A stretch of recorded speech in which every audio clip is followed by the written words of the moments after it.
Olá, sejam bem-vindos a mais uma edição do Viver Melhor. Hoje vamos falar sobre uma doença neurodegenerativa incurável que começa com a perda gradativa da memória recente e termina com danos cerebrais graves, o Alzheimer. Números do Ministério da Saúde apontam que a doença afeta mais de 1 milhão de brasileiros.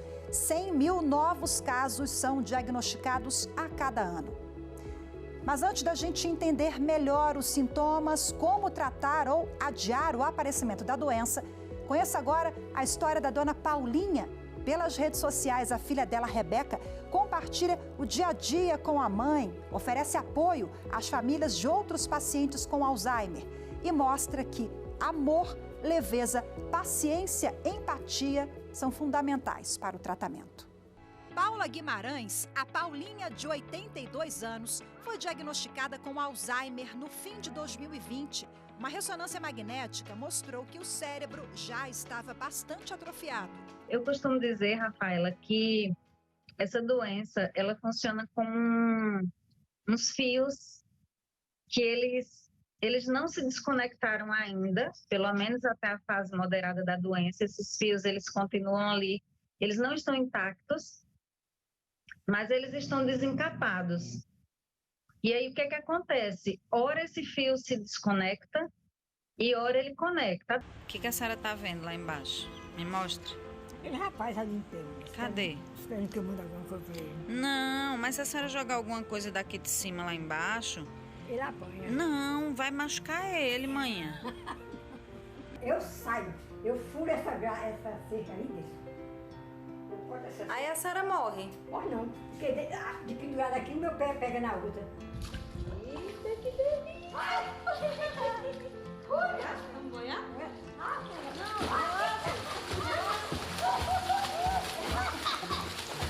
De sorriso largo e palavras nem sempre ponderadas, a paraibana de Campina Grande dança, canta, conta histórias e, com muita pureza, compartilha o dia a dia com os seguidores. A iniciativa da criação de um perfil no Instagram e um canal no YouTube foi da filha única, a Rebeca. O intuito maior hoje é levar informação e ajudar outras famílias. O que a gente percebe é que as pessoas têm medo de falar sobre isso. Tem vergonha de dizer que seu familiar tem Alzheimer. Eu acho que a gente não deve sentir vergonha. Além das funções cognitivas, como ler e desenhar, a Paulinha pratica atividades físicas. Focada, olhando pro reloginho, olha. E durante a entrevista, ela quase que topa falar comigo. Ela chegou aqui. Vem cá. Eu não sou louca. Ela quer te conhecer. Disso. Ela está chateada porque eu estou aqui no escritório. Tô chateada. Está chateada. Ela não está te vendo. Ela tá me vendo. Não, tá não. A senhora tem que vir para cá.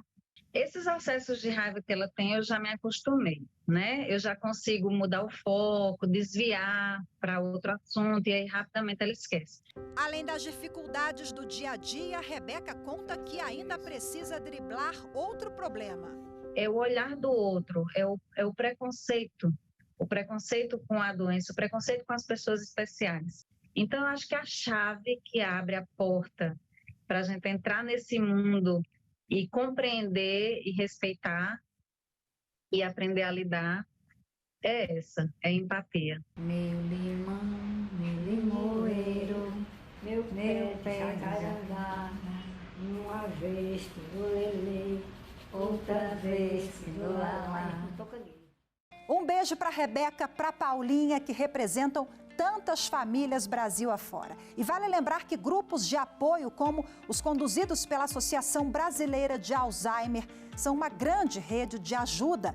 O site da Abras é esse aqui que aparece na sua tela.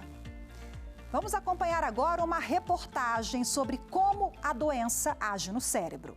O cérebro é formado por neurônios e eles são conectados formando uma vasta rede.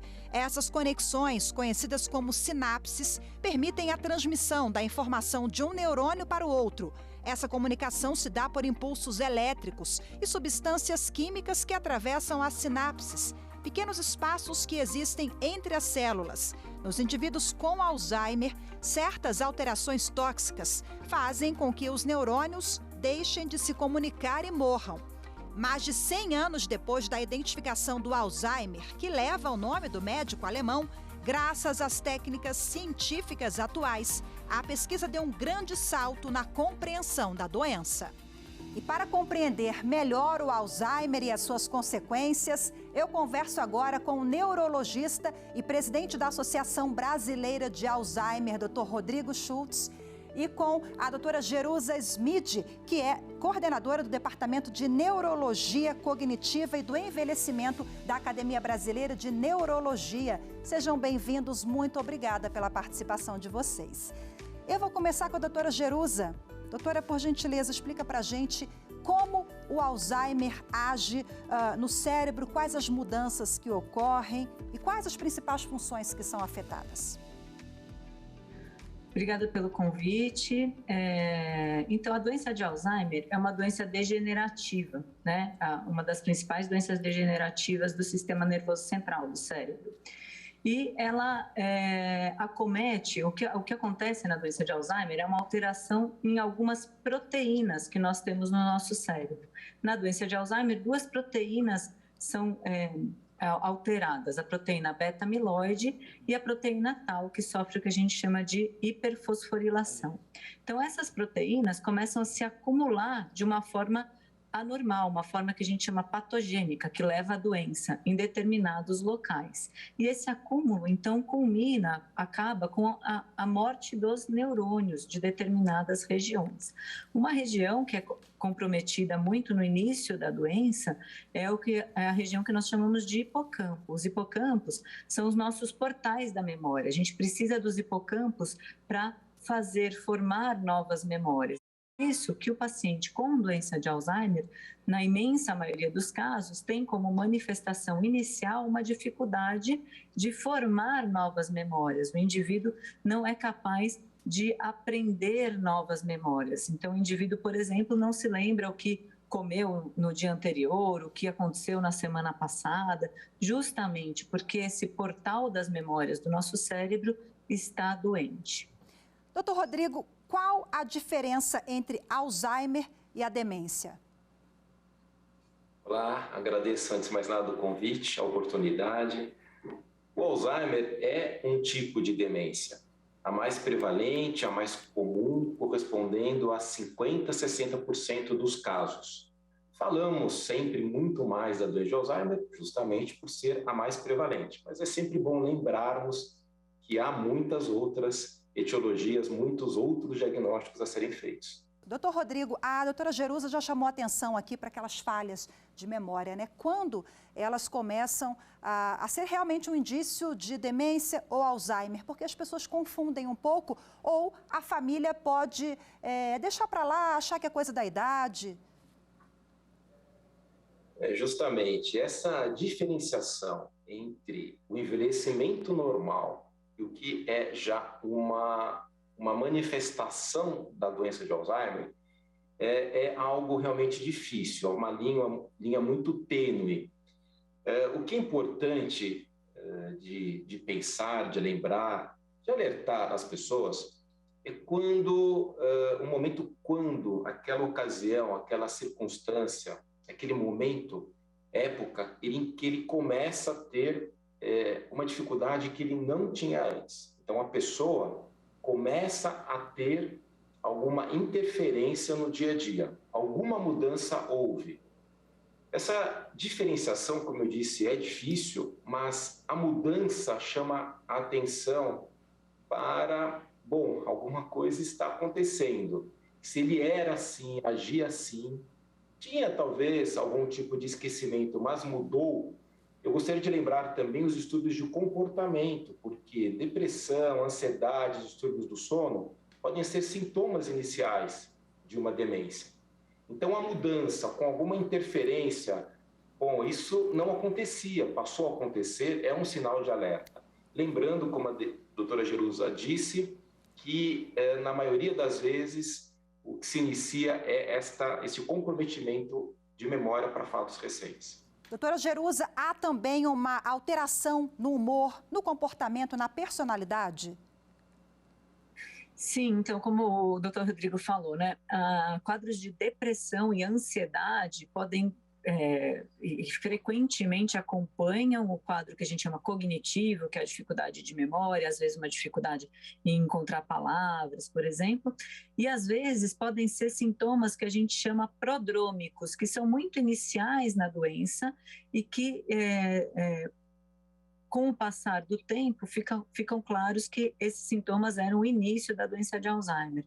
Então, é importante, por exemplo, um idoso que nunca teve, ao longo da vida, um distúrbio psiquiátrico, nunca teve depressão, nunca teve ansiedade, nunca teve irritabilidade, e começa com esses sintomas na idade, né? Então, na faixa etária idosa, isso é um sinal de alerta, que muito provavelmente isso é uma doença neurológica e não uma doença psiquiátrica, né? Então, é importante também ficar alerta para quadros de alteração de humor que comecem na faixa etária idosa.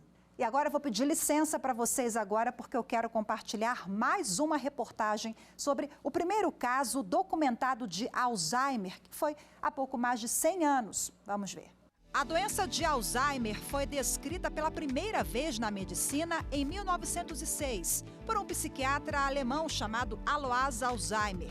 Ele publicou um estudo sobre o caso de uma paciente saudável que, aos 51 anos, passou a apresentar perda progressiva de memória, alterações no comportamento e desorientação. Após a morte dela, em uma autópsia, o médico identificou a presença de 2 tipos de lesões no cérebro. Nós temos aí o senso comum de que o Alzheimer atinge predominantemente as pessoas acima de 60 anos, a terceira idade, né? Envelhecer é o principal fator de risco. Acima de 60 anos, 5% das pessoas, vamos dizer assim, têm a demência da doença de Alzheimer. E isso cresce com o avançar da idade, chegando aproximadamente, talvez a 40%, a depender, evidentemente, do estudo, 40%, um terço, 40%, entre os indivíduos acima de 80 e 85 anos. Então, uma prevalência que aumenta e muito. Há casos, como descrito por Alois Alzheimer em 1906, de uma senhora com 51, 52 anos, então de início precoce. Isso não é o mais comum, também não é raro, acontece, existem indivíduos com 58, 56 anos. No entanto, ocorre menos, está mais relacionado a formas hereditárias, porque a doença de Alzheimer não é, na imensa maioria das vezes, uma doença hereditária. Ela é chamada por nós como esporádica. Então, 95% das vezes é esporádica. Aconteceu em função, como principal fator de risco, o envelhecimento, não por uma condição herdada. Doutora Jerusa, o diagnóstico com precisão é difícil e quais os especialistas que estão aptos para dar esse diagnóstico do Alzheimer? O diagnóstico, na maioria das vezes, é um diagnóstico que é embasado em dados clínicos, então a história do paciente para a gente é muito importante, corroborada pelo informante, que é quem também pode observar algumas dificuldades que o paciente não consegue, inclusive, perceber do dia a dia, né? E nós fazemos uma investigação ampla em relação a outros problemas de saúde, porque nós sabemos, por exemplo, que o indivíduo com um distúrbio de mau funcionamento da tireoide, moderado ou grave, pode ter um comprometimento da memória. Então, quando o indivíduo vem e a nossa suspeita é de uma alteração cognitiva associada à doença de Alzheimer, nós vamos investigar outras causas que também podem dar distúrbios cognitivos. Além disso, a gente faz uma foto do cérebro. Essa foto, ela pode ser por tomografia computadorizada ou por ressonância magnética, que é o exame de escolha. Se possível, a gente sempre tenta fazer uma ressonância magnética. Essa foto vai nos mostrar outras causas de demência. Então, existe a segunda causa mais comum de demência, a primeira é a doença de Alzheimer, como nós já falamos.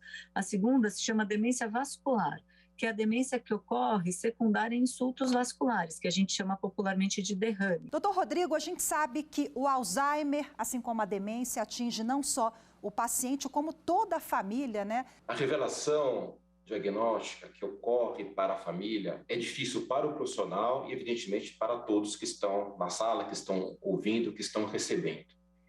O que é importante ser dito é que todos os envolvidos devem ter acesso à informação. Isto é fundamental. Não há outra maneira de você tratar, de falar do assunto, de cuidar da demência, de cuidar do paciente, de cuidar, de tratar, de dar todo o necessário, todo o suporte necessário, sem que haja compartilhamento de informações. Então, participação de encontros, de grupos de apoio, de congressos, de eventos, isso precisa acontecer. Inclusive, eu conversei com algumas pessoas, familiares que têm Alzheimer, e muita gente me falou assim, olha, às vezes eu tenho vergonha, a sociedade não entende, as pessoas ficam um pouco mais agressivas, dependendo do estágio da doença. Então, eu percebo que é um tabu. A senhora avalia assim também? Sim, é um tabu mesmo, né? E é um tabu mundial. A campanha da Organização Mundial da Saúde do ano passado, ou 2019, foi contra o estigma, né? Associado às demências, especialmente a doença de Alzheimer. Então, o paciente, ele é sim estigmatizado, rapidamente a família tira o paciente da vida social, e isso acontece em todo o mundo. Então, a gente tem que entender que nós estamos envelhecendo. E é fato que nós teremos cada vez mais pessoas com demência na nossa sociedade, doença de Alzheimer. E é uma doença que tira a autonomia do indivíduo. Então, o indivíduo começa a precisar cada vez mais de apoio de terceiros, da sua rede familiar, rede social, rede comunitária. Então, sim, a gente tem que pensar enquanto sociedade como que nós vamos fazer para esses indivíduos estarem melhor acolhidos e com menos estigma, né? Vou pedir licença para vocês agora, porque a gente vai para um breve intervalo, daqui a pouquinho a gente volta a conversar. Você fique com a gente, porque o programa volta em instantes.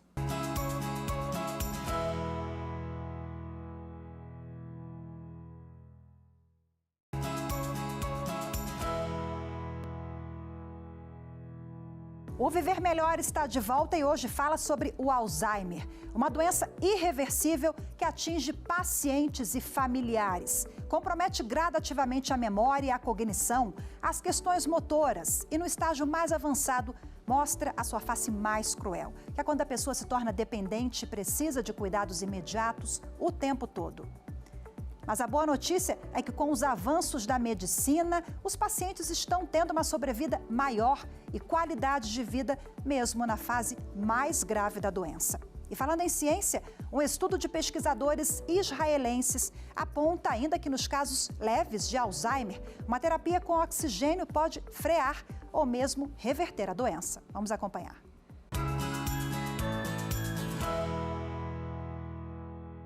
O estudo foi realizado por cientistas da Escola de Neurobiologia, Bioquímica e Biofísica da Universidade de Tel Aviv. Os pesquisadores israelenses estudaram pessoas com deficiência cognitiva leve, um estágio inicial de perda de memória, que é um precursor da forma mais comum de demência. No tratamento chamado de oxigenoterapia hiperbárica, 6 pacientes inalaram o oxigênio por meio de uma máscara em uma câmara pressurizada.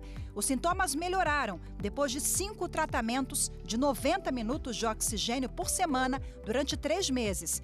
Além disso, segundo o estudo, a técnica aumenta significativamente a quantidade de oxigênio nos tecidos corporais, o que os defensores dizem que estimula a cura.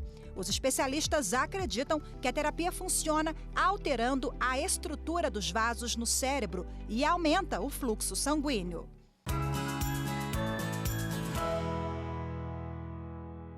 Vamos voltar à conversa aqui no estúdio com os meus convidados, médicos neurologistas Rodrigo Schultz e a Jerusa Smid. Vamos voltar ao nosso papo aqui. Bom, no primeiro bloco a gente falou um pouquinho sobre as medidas terapêuticas, a dança, a música também são terapêuticas, a gente sabe, tantas outras que não a medicação em si, né? E falando aqui em medicamentos, nós temos recentemente até polêmico um medicamento que foi aprovado pela Agência Reguladora de Medicamentos nos Estados Unidos, a FDA, que é equivalente à Anvisa aqui no Brasil. Bom, esse remédio se chama Aducanumab e foi desenvolvido pela farmacêutica Biogen. Ele funciona apenas para pacientes com deficiência cognitiva leve. Doutora Jerusa, por favor, como é que a senhora enxerga esse medicamento? Ele não chegou no Brasil ainda, gente, é bom deixar claro, Mas, se chegar ao Brasil, qual é a sua avaliação? A aprovação desse medicamento foi controversa, por quê? Porque quando a gente aprova um medicamento, ele passa por diversos passos de estudos científicos, né? São as fases da aprovação de uma medicação. Então, essa medicação, ela foi aprovada a despeito de não mostrar nenhum benefício clínico para os pacientes. Então, e por que ela foi aprovada? Porque é a primeira medicação que atua contra uma daquelas proteínas que está alterada na doença. Ela atua contra a proteína beta-amiloide. Quando você olha o exame que mostra essa proteína beta-amiloide no cérebro do indivíduo, então depois que ele recebe o medicamento realmente limpa, tira toda a proteína beta-amiloide. O cérebro do indivíduo fica como se fosse um cérebro sem doença de Alzheimer. No entanto, quando você vai olhar o indivíduo, ele continua com os mesmos problemas de memória, ele não teve nenhum benefício para o seu funcionamento cognitivo, por isso que ela é uma aprovação controversa. Doutor Rodrigo, o aducanumab ou outras medicações e avanços na ciência, na área médica relacionada ao Alzheimer, como o senhor encara, qual é o cenário que nós temos hoje no Brasil? Brasil, acho que devemos ver, antes de mais nada, com uma certa satisfação. Há uma linha, com mais de uma década, de estudos voltada para essas proteínas. Como nós falamos, é uma proteinopatia. A doutora Jerusa disse, há algumas alterações proteicas e uma centena de substâncias sendo estudadas. Esta é a primeira, virão outras em breve.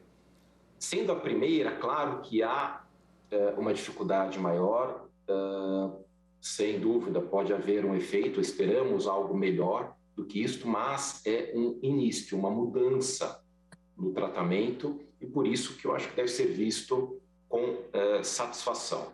O cenário nacional é um cenário difícil. O país, o Brasil, é, sem dúvida, um dos que mais envelhece no mundo. Em poucos anos será quarto, quinto, enfim, quinto país com o maior número absoluto de idosos, com muitas pessoas em demência em fase inicial. Então, haverá uma procura, uma necessidade de cuidarmos dessas pessoas, de darmos substâncias, de darmos medicamentos. Então, teremos exames mais simples, mais baratos, mais rápidos e os remédios chegando. Temos hoje uma dificuldade com as drogas existentes, aprovadas, porque nós, como relatório mundial, publicado agora em setembro, 90% das pessoas no mundo não têm o diagnóstico. 90%. Uhum. Se vocês nos perguntarem aqui no Brasil, 1 em cada 10 tem o diagnóstico, a minha tendência aqui é de dizer de que 1 em cada 10 não tem o diagnóstico. Então, nós temos que avançar muito no diagnóstico, antes até de pensarmos em qual medicação usar, e há muitas frentes ainda a serem abordadas e para avançarmos.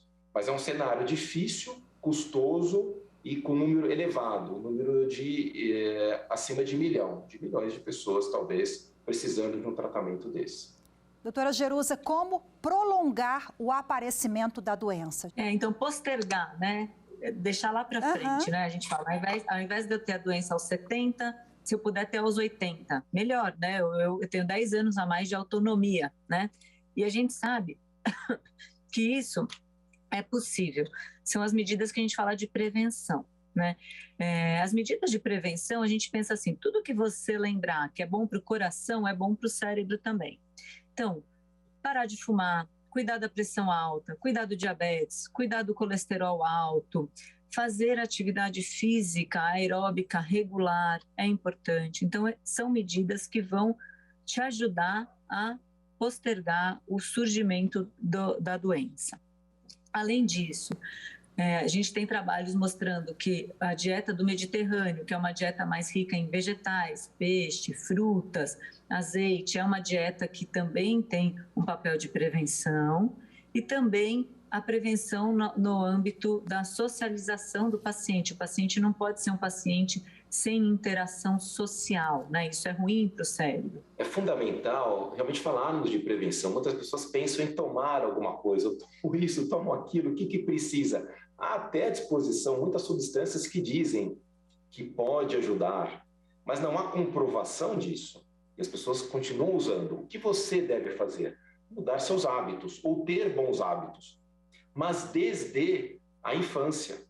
A escolaridade é um outro fator importante. Nós temos 12 fatores listados. O ano passado entrou até a poluição do ar. Então, mais um motivo para cuidarmos do meio ambiente. Pois é, falando em qualidade de vida, bem-estar para os pacientes, os cientistas também estão cada vez mais convencidos de que um estilo de vida saudável, como uma boa alimentação e a prática de atividades físicas, pode reduzir o risco de demência. Uma má alimentação por si só, ela não contribui diretamente para o aparecimento da doença de Alzheimer. Mas, juntamente com outros fatores de risco, como diabetes, sedentarismo, hipertensão e o próprio envelhecimento, pode sim abrir portas para o aparecimento da doença. Assim como alimentação saudável, juntamente com bons hábitos de vida, podem sim prevenir o aparecimento de Alzheimer. É importante se ter uma alimentação mais rica em nutrientes e evitar o máximo o consumo de alimentos industrializados. Os alimentos industrializados, eles são repletos de sódio, de gorduras trans, de açúcares, de substâncias artificiais como o glutamato monossódico, que está diretamente ligado a doenças cerebrais, e evitar também possíveis alimentos que podem estar contaminados com metais pesados. Doutor Rodrigo, é importante o acompanhamento multidisciplinar? Depois que a pessoa recebe o diagnóstico, né? O acompanhamento por um nutricionista, por um psicólogo, um terapeuta, a família e o paciente também, né? Sem dúvida, é extremamente importante. As pessoas, elas costumam, toda a sociedade, população, pacientes, até mesmo os profissionais, costumam pensar e focar, muitas vezes, exclusivamente no tratamento farmacológico. Uhum. As pessoas, de fato, muitas não pensam que há outras pessoas escolarizadas, então, com estrutura, com conhecimento, com informação, como terapeuta ocupacional, fisioterapeuta, fonoaudiólogo, musicoterapeuta, que podem dar suporte. As medicações estão disponíveis, temos algumas, precisamos evoluir, sem dúvida alguma, precisamos ter drogas melhores, não há a menor dúvida sobre isso, mas nós temos à disposição pessoas. É evidente que Brasil muito grande, há alguns centros, muitos centros, sem este tipo de profissional. Mas é possível procurarmos algum tipo de acesso, seja aqui mesmo, via telemedicina, teleconsulta, mas outras informações, presencialmente há esta possibilidade. E esses profissionais, é importante que se diga, eles não entram todos de uma vez. Há um momento, em cada etapa da doença, há esta necessidade. Então, nossa, meu Deus, são tantas as pessoas, 8, 10, 12, eu preciso oferecer tudo, é minha obrigação, meu dever? Não é, a depender. Então, havendo dificuldade para deglutir, em se comunicar, a fonoaudióloga, daí por diante.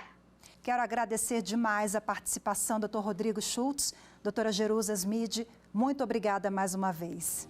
E muito obrigada a você também que nos acompanhou em mais uma edição do Viver Melhor. Eu encerro o programa de hoje com um trecho do último show do cantor norte-americano lenda do jazz, Tony Bennett. Foi em Nova York, ao lado da cantora Lady Gaga. O artista de 95 anos tem Alzheimer e já está em estágio avançado da doença. Ele emocionou o público e a cantora no palco. Confira. Lady Gaga opened the show. Then the lights went out and the curtain went up.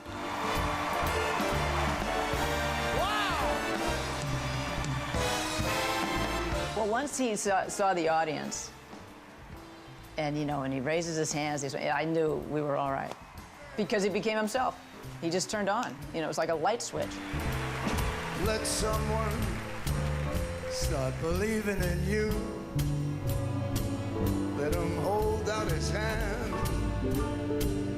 and find you and watch what happens.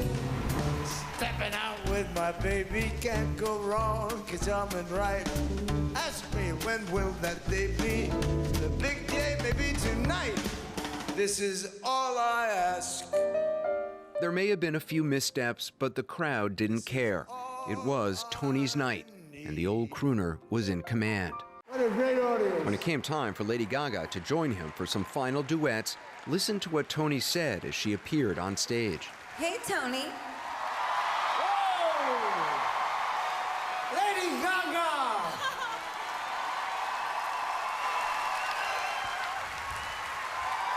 I like that. Do it again. Okay. That's the first time that Tony said my name. Your golden sun